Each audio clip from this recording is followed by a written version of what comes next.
जननी जन्मभूमि स स्वर्गादपि गरिएसी स्वर्ग जस्तै आनन्द भूमि हाम्रो देश नेपाल पूर्वीय दर्शनको अनुसरण गर्दै वैदिक सनातन धर्मको संरक्षण, हाम्रो कला संस्कृतिको संरक्षण यो अभियानका साथमा 108 श्रीमद् भागवत स्वर्ण कल्याण सेवा परिसरको प्रस्तुति म 108 देशव्यापी 108 श्रीमद् भागवत सत्सङ्कल्पकर्ता दत्त शर्मा तपाईहरुको माझमा विभिन्न आध्यात्मिक यात्राहरू जोड्दै केही महत्त्वपूर्ण गतिविधिहरू तपाईहरुको माझमा पस्कदै प्रस्तुति गर्दै आउने क्रममा आज फेरि पनि तपाईहरुको माझमा जोडिएको छु। विषयवस्तु र सन्दर्भ जोड्नुपर्दा वैदिक सनातन धर्मको रक्षाको निमित्त र पूर्वीय दर्शनको अनुसरण गर्ने यो महान यात्रालाई जोड्दै जाँदा आज विशेष दिन 2077 साल कार्तिक महिनाको आज 15 गते बारले अत्यन्तै आज शनिबार स्थान हामी ललितपुर जिल्ला गोदावरी नगरपालिका वडा नम्बर 13 स्थित झरुवारासी यो पोखरीटार श्रीमद् भागवत भगवानको धाम भागवत सेवा धामबाट तपाईहरुको माझमा म जोडिदै आइरहेको छु। यहाँका गतिविधिहरू र हामीले शुभारम्भ गरिरहेका आध्यात्मिक यात्राहरूको विषयमा समय सान्दर्भिक तपाईहरुको माझमा जोड्ने प्रयास हामीले गरिरहेका छौं र आजको सन्दर्भ अत्यन्तै पावन दिन। आज पूर्णिमा पनि परेको छ। विजयादशमीको पावन सत्रमा सबैले आफ्नो आफ्नो घरमा बसेर यस वर्ष कतै टाढा लामो यात्रा नगरी अत्यन्तै सुरक्षित तरिकाले सुरक्षा अपनाएर कोरोना भाइरसको यो महामारी विषम परिस्थितिसँग जुझ्दै विषम परिस्थितिको यो परिस्थितिलाई बुझ्दै आफू सुरक्षित भएर अरूलाई पनि सुरक्षित गर्नुपर्छ भन्ने भावनालाई आत्मसात गर्दै विशेष दशैंलाई भव्य र सभ्य रूपमा सम्पन्न गरिसकेका छौं। आज अन्त्यम पूर्णिमाको दिन हिजो शुक्रबार पूर्णिमाको कोजागत व्रत गर्दै आज पनि विशेष पूर्णिमा सत्रमा हामी प्रवेश भएका छौं र विशेष गरी आज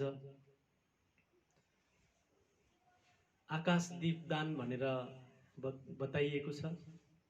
भगवान तुलसीको मन्दिर जहाँ तुलसीको मोठ छ नजिकै एउटा ठूलो र अग्लो बाँसमा दीपलाई सजायमान बनाएर आजबाटै ठूलो एकादशी भनिन्छ, जो हरिबोधनी एकादशीसम्म आकाश दीपदान गर्ने हाम्रो परम्परा संस्कृति र हाम्रो भगवान समक्ष भगवान सूर्यनारायणलाई अथवा चन्द्रमालाई अथवा हाम्रो उज्जवल भविष्य अथवा हाम्रो देशमा अथवा हाम्रो यो विश्वमा भएको नराम्रा भाइरसहरूको अन्त्य होस् भन्ने कामना गर्दै समस्त पितृहरूको सम्झनामा पितृहरूको मुक्ति र मोक्षको कामना गर्दै जो आकाश दीपदानको शुभारम्भ पनि आजैको दिनबाट हुने गर्दछ र आजबाट कार्तिक स्नानको ठूलो महत्त्व छ।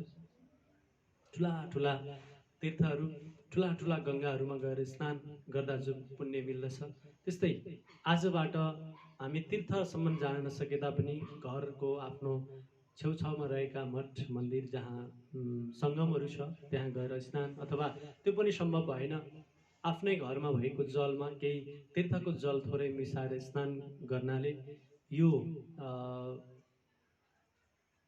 करोडौं गाई गौदान गरे बराबरको पुण्य चाहिँ यो स्नानबाट प्राप्त हुन्छ भनेर ग्रन्थहरूमा बताइएको छ। यस्तो पावन दिन र आजैको मितिबाट कार्तिक महात्म्यको शुभारम्भ पनि आजको मितिबाट हुने गर्दछ। यो पावन सत्र कार्तिक महात्म्यको छुट्टै महत्त्व छ।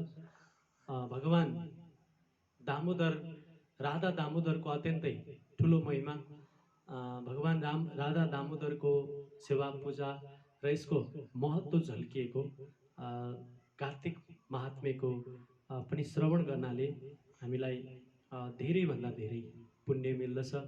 हाम्रो घरमा, परिवारमा, समाजमा रहेका विभिन्न विकार तत्त्वहरूको अन्त्य भएर सकार तत्त्वहरू, जो सकारात्मक भावहरूको वृक्षारोपण हुने र हामीलाई सुख शान्ति र यस्ता भाइरसहरूको अन्त्य हुने कुराहरू पनि यस्ता वैदिक संस्कार, संस्कृति र हाम्रो कला र हाम्रो परम्पराले देखाउँदै र विगतका दिनहरूमा पनि त्यो कुराहरू दर्शाउँदै आज बताउँदै आइरहेको छ। र यसो भनिरहँदा दसैँको जुन भव्य र सभ्यता सबैको घरमा खुल्ला तरिकाले, खुल्लामय र आनन्दमय तरिकाले कतिले दसैँ मनाउनु भयो होला भने कतिको घरमा एक खालको दशा अथवा एक खालको दुःख र चिन्तन मनन पनि पक्कै छ। यसैलाई समाज भनिन्छ। विभिन्न कोरोना भाइरसको कारण ज्यान गुमाउनु हुने ती दिवंगत आत्माहरूप्रति म मुक्ति र मोक्षको कामना र उहाँहरूको वैकुण्ठ वास होस् भन्ने शुभकामना व्यक्त गर्न चाहन्छु। र जसको घरमा यो खालको समस्या, यो खालको दुःख परिरहेको छ, ती परिवारहरूलाई सहन गर्न सक्ने शक्ति दुर्गा माताले कृपा वर्षाउनुहोस्। राधा माधव भगवानले त्यो कृपा वर्षाउनुहुनेछ भन्ने पनि म कामना व्यक्त गर्न चाहन्छु। र जो अस्वस्थ भएर आज हस्पिटलमा अथवा विभिन्न आफ्नो घरको कुनै आइसोलेसनमा अथवा क्वारेन्टाइनमा हुनुहुन्छ, उहाँहरूको शीघ्र स्वास्थ्य लाभको कामना र नयाँ भाइरसहरू लाग्नबाट बच्नको निमित्त तपाईहरू आफू सुरक्षित हुनको निमित्त र तपाईहरूले आफू सुरक्षित भएर अर्कोलाई पनि सुरक्षा गर्ने खालको शक्ति प्रभाव होस् र सुरक्षित भएर आफ्नो काम, यात्रा, आफ्ना क्रियाकलापहरूलाई अगाडि बढाउनको निमित्त पनि म विशेष यहाँहरू समक्ष आग्रह र भगवतीले त्यो कृपा वर्षाउनुहोस् भन्ने भन्दा बढी यहाँबाट अहिले मैले केही गर्न सकिनँ। यही कामना तपाईँहरूको माझमा राख्दै आदरणीय श्रद्धालु भक्त सज्जनबिन, हामीले तपाईहरू सबैलाई थाहा नै छ 2067 सालदेखि नै निरन्तर एउटा अध्यात्मताको बोध गराउँदै जन्मिएपछि केही गर्नुपर्छ। जन्म सामान्य तत्त्व होइन, जन्मनु सामान्य विषय होइन, जन्म पश्चात जन्मनु सबैभन्दा ठुलो कुरा हो। जन्म पश्चात गर्ने त्योभन्दा पनि झन् ठुलो कुरा हो। ठुलो कुरा गर्दै गर्दै हामीले धेरै कुरा बुझ्दै अगाडि बढ्ने यो क्रममा जन्म पश्चात केही गर्नुपर्छ भन्ने भावना जागृत भएर 2067 सालदेखि निरन्तर तपाईहरूको साथ समर्थन र तपाईहरूको माझमा नेपालका 75 जिल्लामा एउटा र पुनः जिल्लालाई डोलाउँदै 108वटा यज्ञ अनुष्ठान श्रीमद् भागवत रूपी ज्ञानको गङ्गा लिएर तपाईहरूको माझमा र वास्तविक नेपालका हरेक कुना र कन्तरामा गएर समस्त प्राणीहरूलाई यो भागवत कथा श्रवण गराउने एउटा अभियान निरन्तर अगाडि बढिरहेको छ।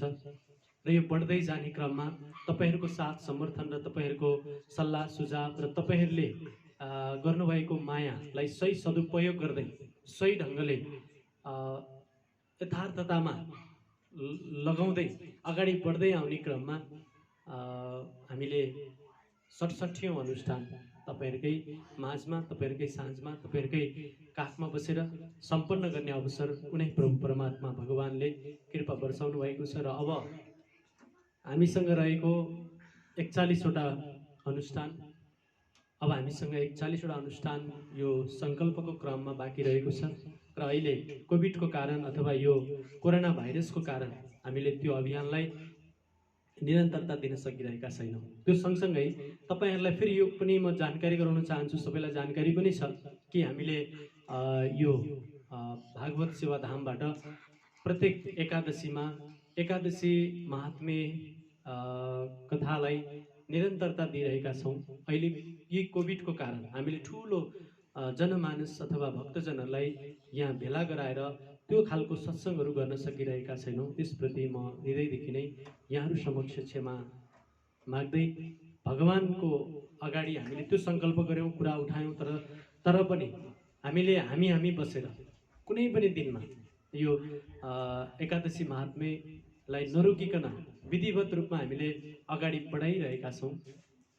यसै गरी हामीले मात्रै गरेर हुँदैन, वृद्ध बाबा आमालाई मात्रै कथा सुनाएर भएन, नयाँ पिँढीलाई पनि हामीले अध्यात्म मार्गमा अगाडि बढाउनुपर्छ भन्ने भावना फेरि जागृत गर्दै हामीले प्रत्येक शनिबार जसले बोर्डिङ स्कुल पढ्नुभएको छ, साना साना नानीहरू जो अङ्ग्रेजी अध्ययनमा अत्यन्तै जागरुक हुनुहुन्छ र आज हाम्रो विडम्बना भनौँ अथवा विडम्बनाकै रूपमा लानुपर्छ, किनभने धर्म संस्कृतिका पाठ्य पुस्तकहरू स्कुलहरूमा कलेजहरूमा कम छ।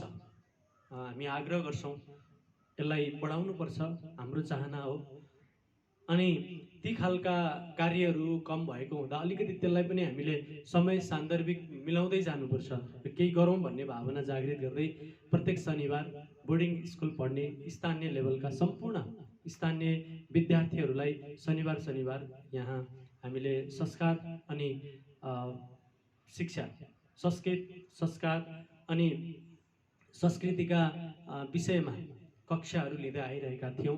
त्यो पनि कोभिड यो 19 को कारण, कोरोना भाइरसको यो महामारीको कारण चाहिँ त्यो कार्यलाई पनि अहिले हामीले स्थगित गर्न परिरहेको छ। यसप्रति पनि हामी क्षमा प्रार्थी छौँ र यो अभियानहरू निरन्तर हामी अगाडि बढाउनेछौँ र हामीले जहाँ गरेर अनुष्ठानहरू सम्पन्न गऱ्यौँ त्यस स्थानमा हामीले उपसमितिहरू निर्माण गऱ्यौँ, उपसमितिहरू सञ्चालन गऱ्यौँ। विभिन्न ठाउँमा उपसमितिहरू छ र त्यहाँ धेरै भक्त सज्जनबिनहरूको एउटा जमात छ, त्यहाँ विस्तार भएको छ र उहाँहरू सबैले एकादशीको महात्म्यहरू गर्ने र भजन कीर्तन गर्ने एउटा हाम्रो नियम र सिद्धान्त जो चाहिँ वैदिक सनातन धर्म जागरण गर्नका निमित्त अर्कोले के गर्यो, अर्कोले कस्तो गर्दैछ भनेर निन्दा गर्ने भन्दा पनि हामीले के गर्ने भन्ने कुरालाई महत्त्वपूर्ण भूमिकाको रूपमा राख्दै हामीले चाहिँ समाजमा गएर भजन कीर्तन र यो सत्सङ्गका कार्यहरूलाई अगाडि बढाउनुपर्छ भन्ने भावना जागृत गर्दै कार्य सञ्चालन गरिरहेका थियौँ।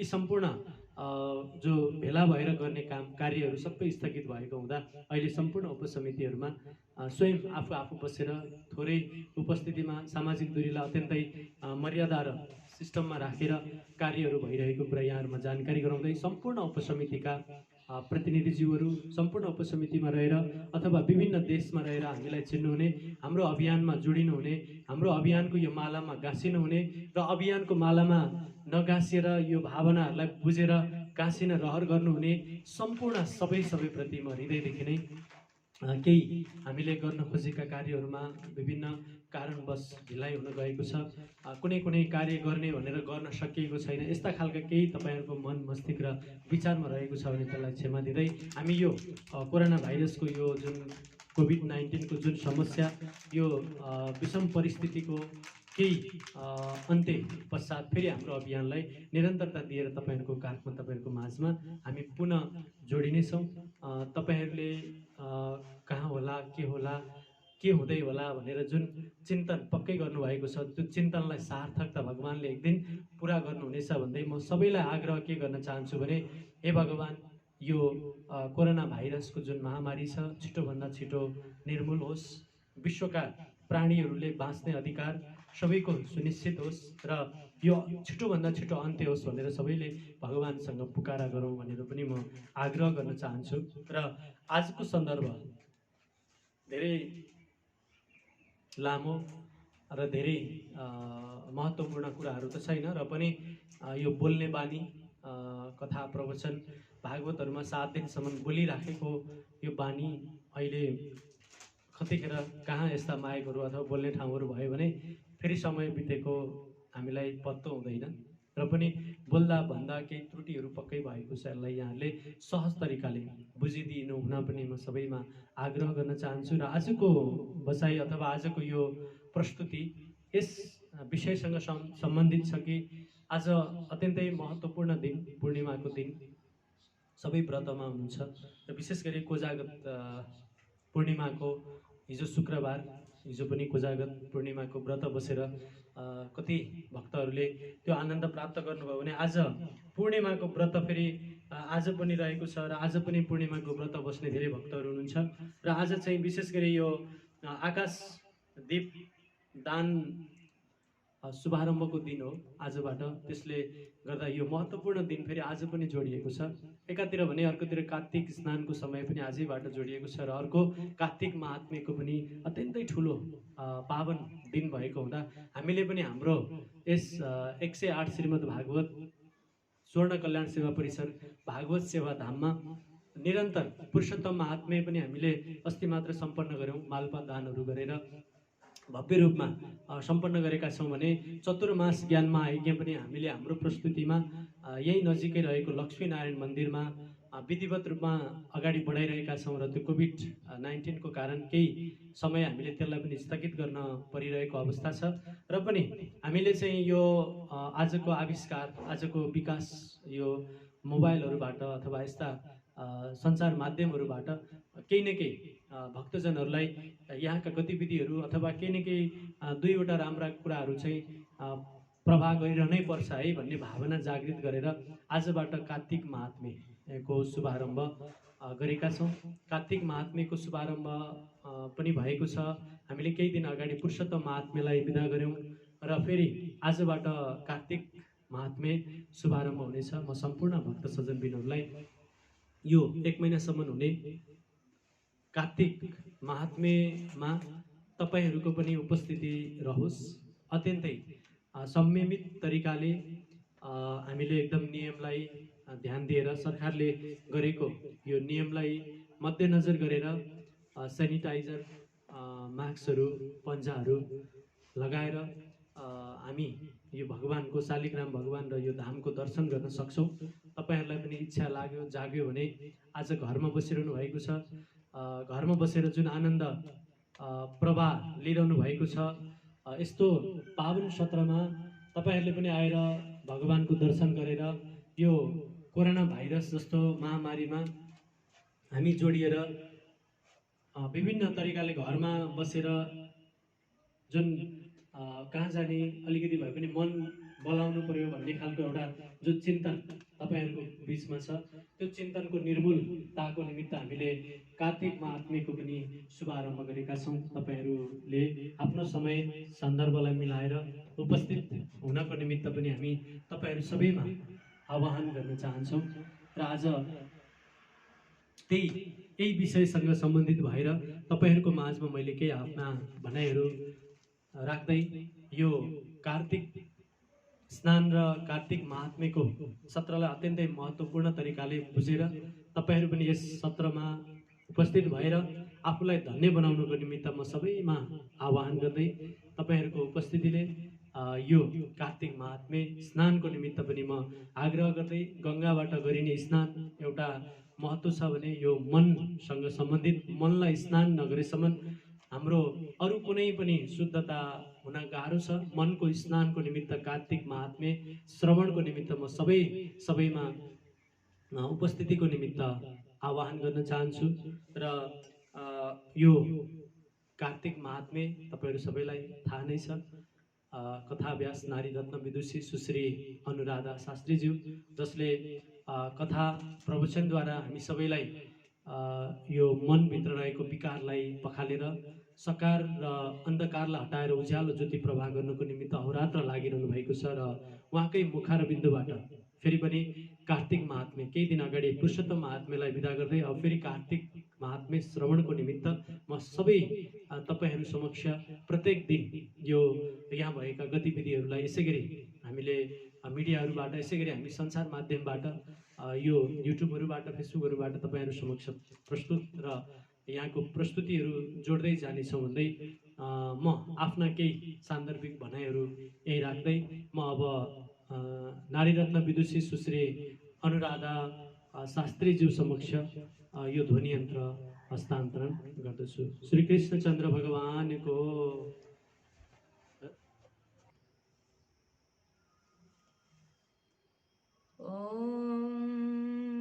कृष्णाय वासुदेवाय हरये परमात्मने प्रणतक्लेशनाशाय गोविन्दाय नमो नमः। अखिलेश्वर कारण करुणा वरुणालय भक्तवाञ्छा कल्पतरु श्री राधा दामोदर भगवानका चरण कमलमा साष्टाङ्ग दण्डवत गर्दै समस्त गुरुवर्गहरूका चरण कमलमा साष्टाङ्ग दण्डवत गर्दै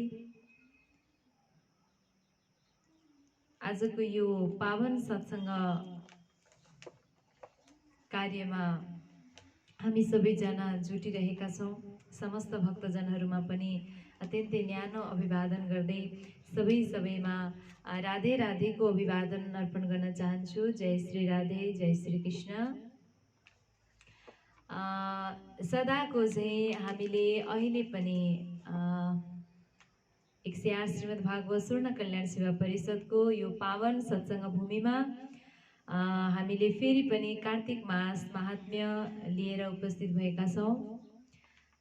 आउनुहोस् हामीले विभिन्न भूमिकालाई नबाधिकन कार्तिक मास महात्म्यमा प्रवेश गर्नेछौँ। यो कार्तिक महिनाको महत्त्व के रहेको छ, यो प्रसङ्ग कसले कसलाई सुनाएको छ, वास्तवमा यसमा के बताइएको छ भन्ने कुराहरू धेरैलाई जिज्ञासा हुन सक्छ। त्यसकारणले आउनुहोस् प्रसङ्गमा अगाडि बढौँ। हरेक प्रसङ्गहरू, हरेक पुराणहरू, हरेक शास्त्रहरू सुन्दाखेरि हामीले सबैभन्दा पहिला सुन्ने गर्दछौँ नैमिसारण्य नाम गरेको भूमिमा सौनक आदि गरिएका 88,000 ऋषिहरूले यो सत्सङ्ग प्रसङ्ग श्रवण गर्दै हुनुहुन्छ। सौनक ऋषिले प्रश्न गर्नुहुन्छ कि कलियुगमा पापी चित्त भएका मनुष्यहरू जो वाणीलाई नियन्त्रण गर्न सक्दैनन्, जोसँग ज्ञान छैन, जो चाहिँ केवल पेट भर्नमा मात्र लागेका छन् भने त्यस्ता व्यक्तिहरू जसले भगवानको चिन्तनै गरेका छैनन्, जसले भगवानको स्मरणै गरेका छैनन्, तिनीहरूसँग भगवान कसरी प्रसन्न हुनुहुन्छ भनेर यस्तो प्रकारले प्रश्न गर्नुभएको छ। जसको मन, जसको चित्त भगवानको चरण कमलमा कहिले लाग्दैन, भगवानको ध्यानतर्फ केन्द्रितै हुँदैन, बाहिरी देखावटी पूजा आदि कार्यहरूमा पनि कहिले ऊ सहभागी बन्दैन भने यस्ताको कल्याण कसरी हुन्छ प्रभु भनेर प्रश्न गर्दा यहाँ बालखिल्य ऋषिले आज्ञा गर्नुभएको छ कि हजुरहरूले, हे मुनि श्रेष्ठ हो, हजुरहरूले बडो राम्रो प्रश्न गर्नुभएको छ। यसको विषयमा सम्पूर्ण जीवात्माहरूको कल्याणको लागि भनेर सूर्य देवताले जो एउटा व्रतको विधान बताउनु भएको छ, त्यही व्रत विधान म पनि हजुरहरूलाई बताउने छु। श्री सूर्य नारायण भगवानले भन्नुहुन्छ कि कुनै समयमा ब्रह्मा आदि देवताहरूले हजुरको गतिको ज्ञान कसरी प्राप्त गर्न सकिन्छ, हे सूर्य नारायण प्रभु हामीलाई बताइदिनुहोस् भनेर सूर्यनारायण भगवानसँग प्रार्थना गर्दा सूर्य देवताले आफ्नो शरीरबाट 4 पुरुषहरू उत्पत्ति भएको विषयमा बताउनुहुन्छ र भन्नुहुन्छ कि ती 4 पुरुषहरूमा सबैभन्दा पहिलो पुरुष भनेको सत्ययुग। त्यो चाहिँ कस्तो थियो त भन्दा सत्व गुणले परिपूर्ण भएको थियो। दोस्रो त्रेतायुग जो चाहिँ रजोगुणले भरिपूर्ण भएको थियो। तेस्रो द्वापर युग जो तमोगुणले परिपूर्ण थियो भने चौथो हो अहिलेको कलियुग जो चाहिँ मदिराले बडो उन्मत्त भएको थियो। र सूर्य देवताले भन्नुहुन्छ सत्ययुग, त्रेतायुग, द्वापर युग, कलियुग यी 4 पुरुषसँग मेरो गतिको विषयमा सोध्नु है भनेर ब्रह्मा आदि देवताहरूलाई ज्ञान दिनुहुन्छ। यसरी सूर्य देवताले यति भनेपछि उहाँ अस्त हुनुभयो। जब सूर्य देवता अस्त हुनुभयो तब ब्रह्मा आदि देवताहरूले सत्ययुगलाई सोध्नुहुन्छ कि देवताहरूले भन्नुहुन्छ कि सूर्य नारायणको गति कस्तो छ र सूर्य नारायण कसरी समयको एउटा चाहिँ भाग बन्नुभयो भनेर यस्ता प्रकारले प्रश्न गर्दा सत्ययुगले यहाँ बताएका छन् कि हे ब्रह्माजी, जुन बेलादेखि हजुरको सृष्टि भयो त्यही बेलादेखि 17,28,000 सौर वर्षसम्म चाहिँ मनुष्यलाई मैले ध्यान, तपस्या, ज्ञान, मोक्ष आदि साधना रूपी कर्ममा लगाइरहेको छु। सत्ययुगमा यानी ममा, सत्ययुगले भन्दै हुनुहुन्छ ममा अल्पायुका कुनै व्यक्ति हुँदैनन्। सत्ययुगमा कुनै व्यक्ति चिन्ताले युक्त भएका हुँदैनन्। सबै मनुष्यहरूले चाहिँ सूर्यको जो मण्डल छ त्यसलाई पनि अत्यन्तै जित्नेवाला ब्रह्मनिष्ठ शक्तिलाई प्राप्त गर्न सकेका हुन्छन्। भनेपछि यही प्रश्नलाई पछ्याउँदै त्रेतायुगले पनि भने सत्ययुग पछिको जो युग छ त्यो हो त्रेतायुग। र त्रेतायुगमा मनुष्यलाई सुख दिएर दाजुको धर्मलाई नाश गर्नेवाला वर्ण व्यवस्था, जाति भेद, राजनैतिक र अनेक प्रकारका सुख शैलहरू उत्पन्न गराउने गर्दछु। र मेरो आयु हो 12,96,000 वर्ष। फेरि द्वापरले भन्न लागे र युगहरूमा उत्तम युग म नै हुँ, यानी द्वापर युग। यो द्वापर युगमा मैले मनुष्यहरूलाई विभिन्न प्रकारका सुख प्रदान गर्दछु।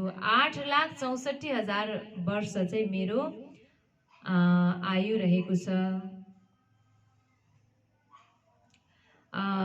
मैले त्यति बेला सम्पूर्ण मनुष्यहरूको बुद्धि चाहिँ केवल सुख प्राप्तिमा लगाइदिन्छु। र मनुष्यहरू यो समयमा चाहिँ बडो तामसिक स्वभावका बढी हुनेछन् भनेर यस्ता प्रकारले द्वापर युगले पनि बताएपछि अब कलियुगको पालो आयो। उनले पनि भन्न लागे धिक्कार,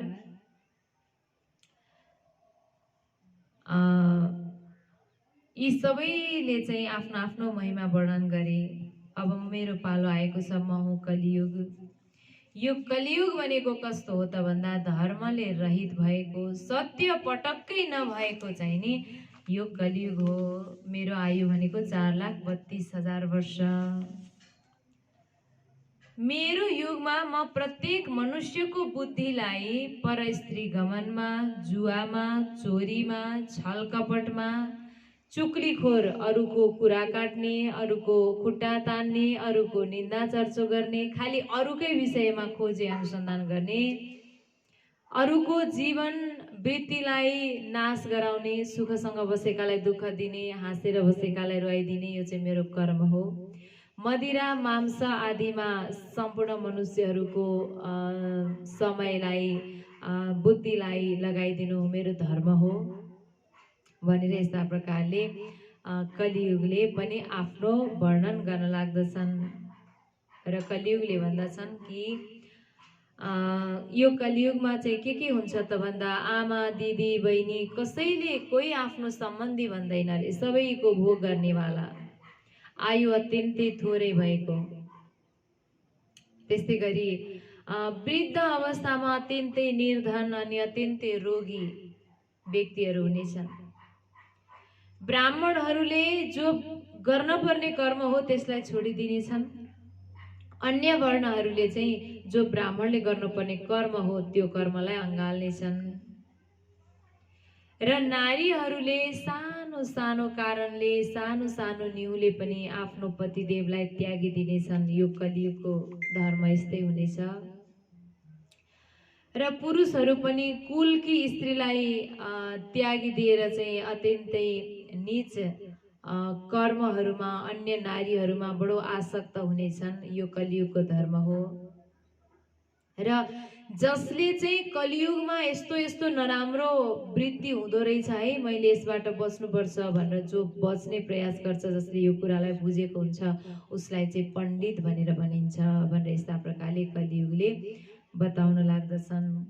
र कलियुग भन्दछन् धर्मले रहित भएको, पापै पापले भरिएको म कलियुग हुँ भनेपछि देवताहरूले भन्नुहुन्छ, हो कलि, तिमी जस्तो चित्तलाई बिगार्ने वाला नीच त कोही पनि छैन। यो कलियुगका मनुष्यहरू कसरी मुक्ति पाउलान् त? यो कलियुगमा तिमीले आफ्नो युगमा जे हुन्छ भनेर बतायो, त्यो सबै कर्मले त मनुष्यको पतन नै हुन्छ।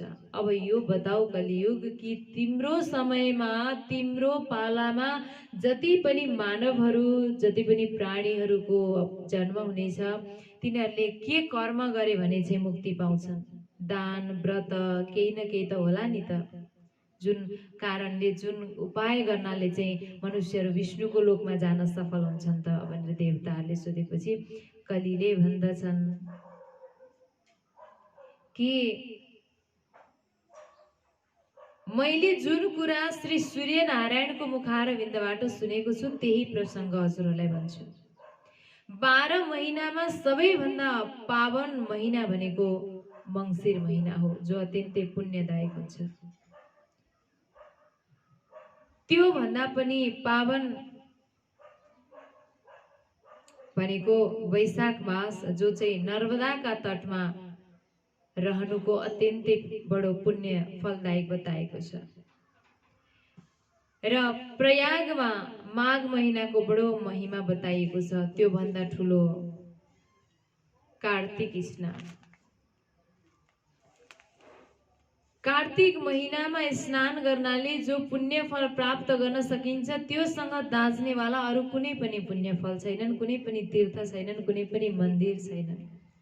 किन त भन्दा कार्तिकमा स्नान गर्नाले कुन पुण्य फल प्राप्त गर्न सकिन्छ होला त भनेर ब्रह्माजीले चाहिँ कार्तिक स्नानलाई र अन्य पुण्यका साधनहरूलाई तौलिँदाखेरि चाहिँ कार्तिक स्नान चाहिँ अत्यन्तै ठुलो भारी हुन पुगेका थिए। त्यसकारणले यो कार्तिक महिनामा स्नान गर्नु, कार्तिक महिनामा दीप दान गर्नु, कार्तिक महिनामा तुलसीको पूजा गर्नुलाई चाहिँ बडो महान कार्य बताइएको छ, पुण्यदायक काम बताइएको छ। र कार्तिक महिनामा विशेष गरी भैमा शयन गर्नु, जमिनमा ब्रह्मचर्यमा रहनु, द्विदलीय वस्तुहरूलाई त्याग गर्नु, सत्य बोल्नु र विशेष गरी चाहिँ भगवानका पावन विष्णुका नामहरूको कीर्तन गर्नु अनि पुराणहरू, भगवानका दिव्य लीला चरित्रहरू श्रवण गर्नुलाई अत्यन्तै ठुलो महिमा बताइएको छ। कार्तिक स्नान र कार्तिकमा भगवानको स्मरण गर्नाले जुन मुक्ति गतिलाई प्राप्त गर्न सकिन्छ, त्यो भन्दा अर्को कुनै पनि पुण्यदायी कार्य छैन। त्यसकारणले युधिष्ठिर महाराजले धर्मका निमित्त, ध्रुवजीले केही आशका निमित्त र श्रीकृष्ण भगवानले र नारदजीले पनि मोक्षका निमित्त यो कार्तिक महिमाको व्रत, कार्तिक मासको व्रत गर्नुभएको थियो। त्यसकारणले यो व्रत चाहिँ जसले बस्दछन् उनीहरूले भगवान श्रीकृष्णलाई बडो प्रसन्न बनाउँदछन्। भगवान श्रीकृष्णलाई प्रिय लाग्ने व्रत यही कार्तिक मासको व्रत भएको हुँदा यसलाई चाहिँ अत्यन्तै मेहनतको साथमा गर्नुपर्दछ भनिएको छ। कार्तिक मासमा पुरै व्रत बस्न नसके पनि, कार्तिक स्नान सधैँ स्नान गर्न नसके पनि हामीले शुद्ध वस्त्र लगाएर, शौच आदि गरिएका वस्त्रहरू नलगाउने, शयन गरेका वस्त्रहरू नलगाउने, पवित्र वस्त्र लगाएर भगवान हरिको स्मरण गरेर यो कार्तिक मास चाहिँ सबैजनाले व्यतीत गरौँ भन्दै भन्दै यो कार्तिक मास महात्म्यको पहिलो अध्यायका प्रसङ्गहरूलाई मैले यही विश्राम लिन चाहन्छु र अन्तिममा एउटा छोटो भगवानको नाम संकीर्तन गर्दै यो प्रसङ्गलाई यही विश्राम लिनेछौँ। श्री राधा दामोदर भगवानको जय। कृष्ण माधवं हरि बाल मुकुन्दं, कृष्ण माधवं हरि बाल मुकुन्दं, पुरुषोत्तम गोविन्दं, पुरुषोत्तम गोविन्दं, कृष्ण माधवं हरि बाल मुकुन्दं, कृष्ण माधवं हरि बाल मुकुन्दं, पुरुषोत्तम गोविन्दं, पुरुषोत्तम गोविन्दं। जय राधा माधव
कृष्ण।